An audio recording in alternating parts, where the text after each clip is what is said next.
What's going on behind the scenes and off the microphone at the Magic Word podcast?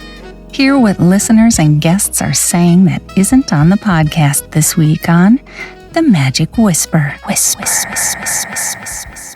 Hello, this is Scott Wells for The Magic Whisper.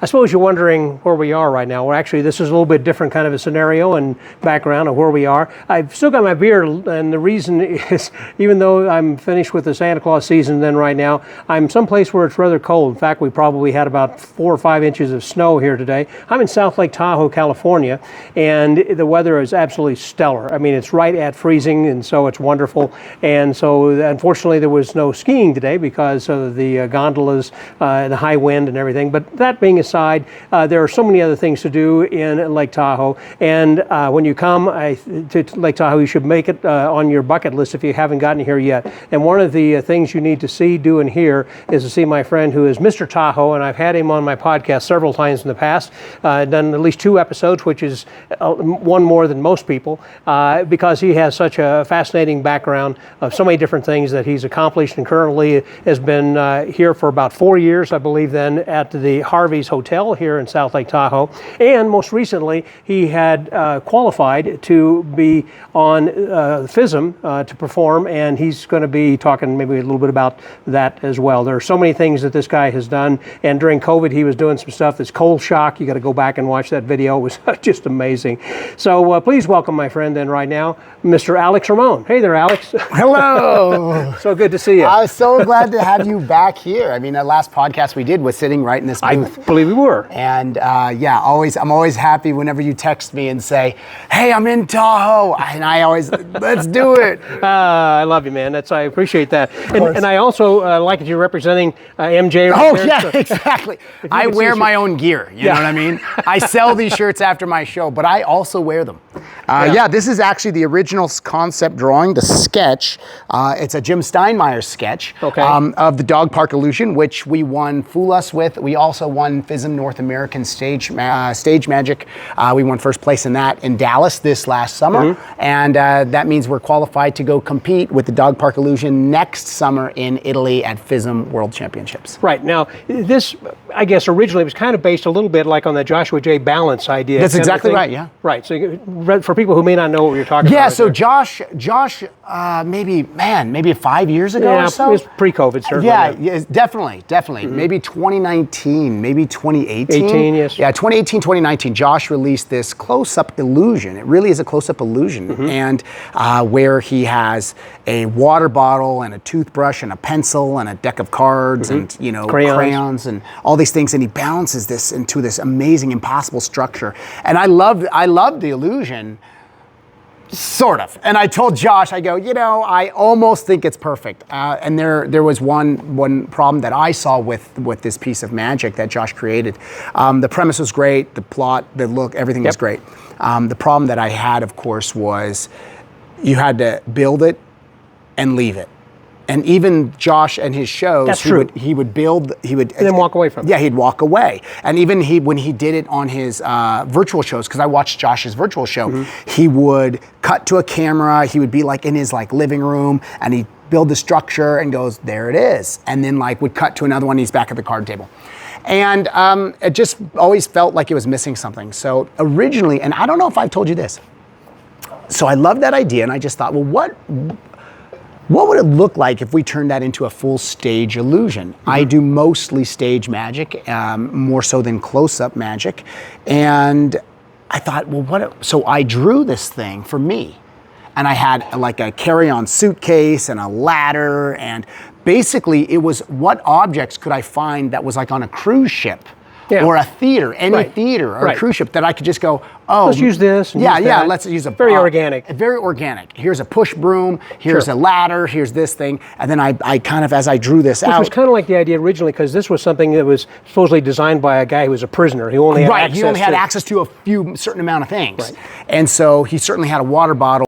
And so anyhow, I drew this thing, but when I put me in it, it got really big and really tall very fast. Very fast. And so all of a sudden, I'm like, this structure, if I'm standing on it and it's 4 feet tall, 5 feet tall, it's already 10 feet tall, and I just kind of got just a little bit too big. Yeah. And so as I'm drawing this out, MJ, my puppy, was laying on the bed next to me as I'm drawing this thing out, and I go, wait a second. And so then I scaled everything down and I put him on top of it. And then I was like, okay, well, I drew all these things. I'll remove this object, I'll remove this object, remove this object. And then I was like, oh, then he's gonna be suspended in air. Then he's gonna jump and I'm gonna catch him and the whole thing's gonna collapse. Perfect. Which is what I felt was missing from balance. That's right. Was it collapsing? And so I sent it to Jim. I said, Jim, what do we think about this idea? He goes, I said, is this dumb? Is this a good idea? And he goes, no, this is a really good idea. I go, all right, so so this is how it happens. And then, he jumps and the whole thing falls. And Jim goes, I don't know how to do that. And I was like, you don't know, Jim? Well, that's the trick. You better figure it out, And so after a couple years, it took a couple years and a lot of collaboration and input from other magicians and other people, and we came out with what I think is a really, really strong illusion. And honestly, of course, strong enough that we could take it to FISM. It's strong enough to take it to Turin, Italy for World Championships and winning Fool Us. I performed it. I won Fool Us, but I couldn't announce that I won. And Josh had asked me to close the show at Magi Fest a couple years ago. I remember that. And I said to Josh, actually, I've been working on something. And I sent him a photo of it, and he goes, oh my gosh, you have to do this. And I said, I'm gonna. And I closed the show, and I essentially told the story. As I said, a couple years ago, Josh debuted a magic effect, which I think is beautiful, right here at Magi Fest. And that's what Magi Fest and that's what these conventions are about. It's not just to perform new material, but it's also for your material to inspire others to continue with the art and the magic. And the development. So that's what I did. And so I did the routine, and Josh had never seen it. So of course, I remove all the pieces, MJ's suspended on this board, and then he jumps, I catch him, the whole thing collapses, and Josh didn't know that was gonna happen. Oh yeah. Yeah, no one knew, because no one had seen it. Right. And so, because it wasn't on Fool Us, it didn't air yet. So the only way you would have premiere, but basically. Well, I mean, the only way you would have been able to see it if you saw my show here in Tahoe. Okay. In the last 6 months, right? And so then I did it at Magi Fest, and Josh was the first one. He jumped up and stood and clapped, and everybody clapped, and I was like, hey, thanks, guys, and it was fantastic. And Josh always compliments me whenever I see him about it. That is a great trick. I love balance. I was one of the first people who bought that because I had an idea with it, and I performed it several times for audiences. And what I was using from the standpoint that my wife was a dental hygienist, because the toothbrush worked with that, and I used to write for Magic Magazine, so the pencil made sense, and I was a magician. And as I was a kid, had the crayons and everything. It all built into a very nice story. But at the end, it's kind of like, so there it is. It's like I didn't know what to do with it. The 2 or 3 times I did it, I thought, I'm never doing this again because I don't have a good solid ending. Yeah, I mean, it's like take a picture and I'm going to cover it up or move it out of the way. Right, it's a beautiful piece of magic when it fits and when you can do it and you put it together and assemble it, you go, oh my gosh, amazing. And then you're just like, okay. There is another magic effect, a close-up effect called, oh my gosh, I'm going to forget it. But it uses a borrowed driver's license and then a playing card. Place? No, it has a borrowed driver's license and a playing card. Then you put like a folded piece of money on it and then a card box, and it's also balanced on top of this thing, and then the whole thing can collapse.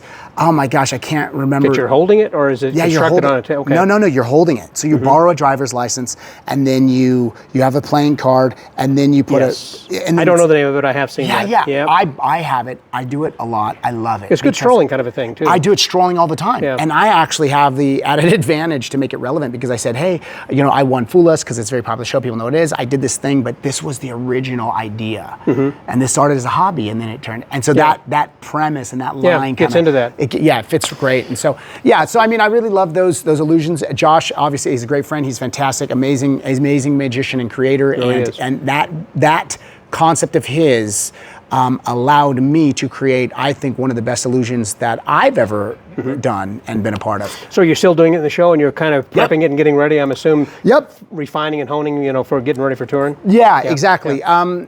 I am a lot more cautious with MJ now than I used to be. So it's depending on him. Last time I was here, he had some surgery or something. Yeah, MJ had to go through surgery. He's doing fine. He's doing really well. But even still, what I'll do is I will maybe if I see that he's maybe a little off, maybe he's not as high energy in one particular show as another, I'll just pull it. I'll just say, oh, no, we'll just show the video highlights. We won't do it live. Because at this point, it's about extending and making sure that he is healthy and moving forward for world championships. And there's no reason to push him to do anything that may be like, oh, he's a little tired, and then he gets, all the things. But he's very, obviously, I make sure that he's always taken care of and always good. And so that's the only variable. But yeah, it's in the show pretty much every night. Well, speaking of some things that you've been doing, one of the things last year, I remember you were doing the Silver Tour. Right. You're doing 37 and 37, meaning 37 dates in 37 cities, back to back, and it was just insane. Yeah. You were doing, and you say you got something else. I got a new one, Scott. I got a new one. All right. Here it is. So here's the news. Let's start. Here's the flash news. I've done three. I've done 3 of these tours. One being the 37 shows, 37 days, 37 different cities. The Silver Tour was similar in style, but that was celebrating me 25 years in Magic. I did another one as well, but this new one is called my 50 Tour. Okay. And my 50 Tour, 50 shows. 50 shows, 50 nights. 50 states. States, okay. 50 days. Oh my gosh, that is insane.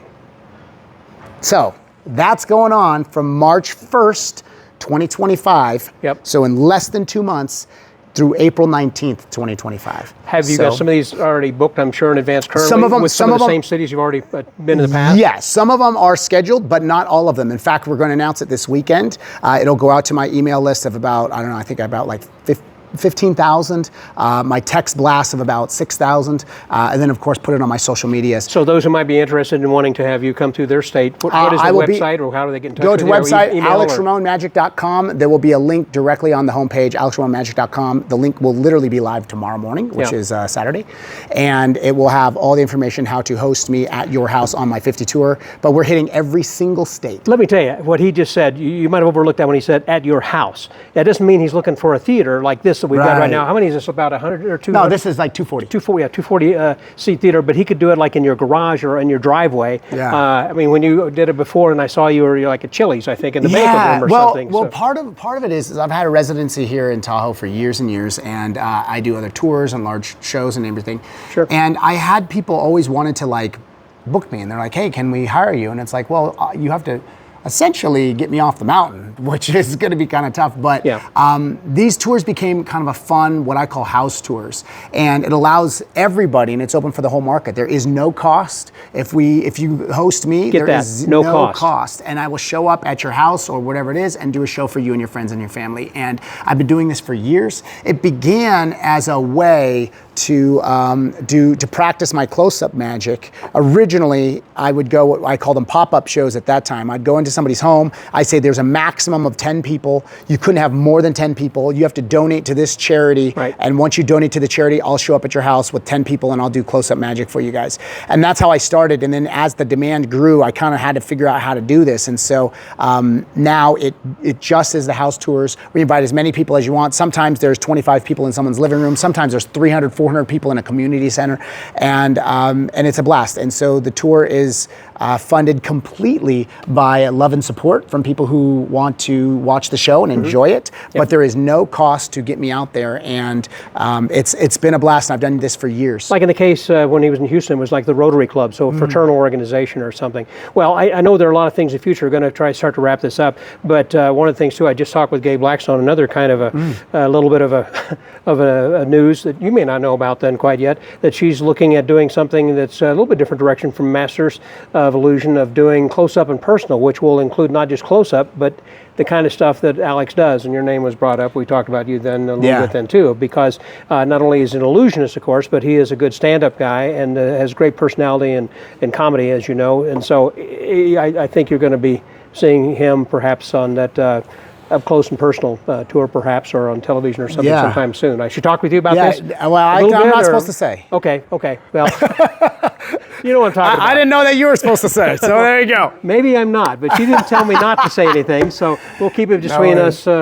magicians. That's right. But if you're interested again in hosting him, be sure and do that. Alex, it's been great.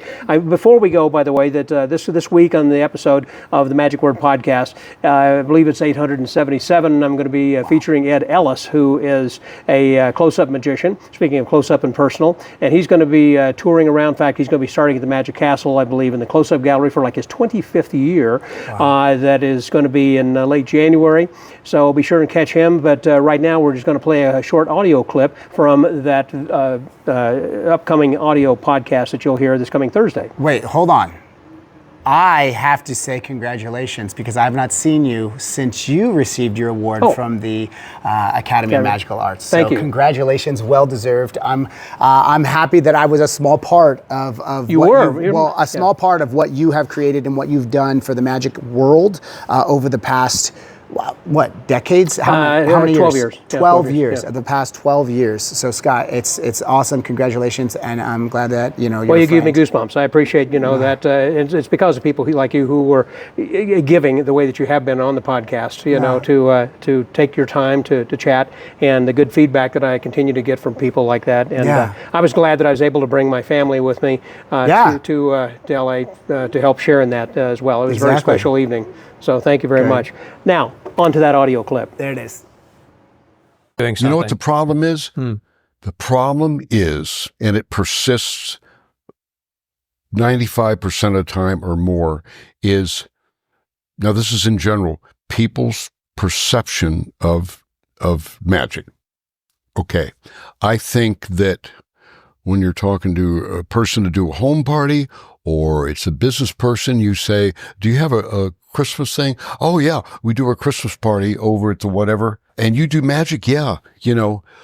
People aren't geared to an art form of magic and sleight of hand if you're good enough to present it like that. I think they're still in the rabbit out of the hat world. Okay, and we're back. Well, we're coming back. Okay. So I want to thank very much. I want to thank Alex for being my guest, and also this evening we're in his theater. He said about 220-seat theater, and he's going to be doing his stage show here momentarily. So we're going to start to wrap this up, and so we can get ready and start letting people in here this evening.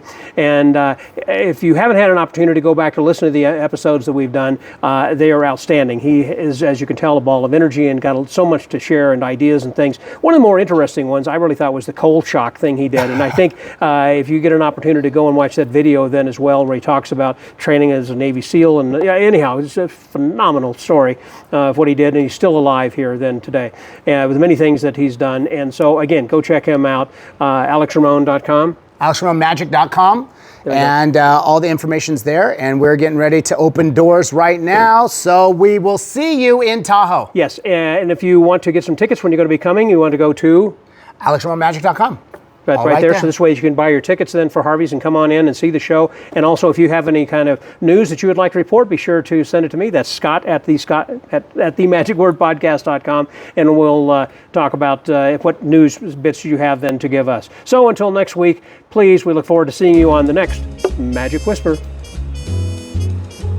Share the whisper with other magicians and join us next time on The Magic Whisper. The Magic Whisper is a division of the magicwordpodcast.com.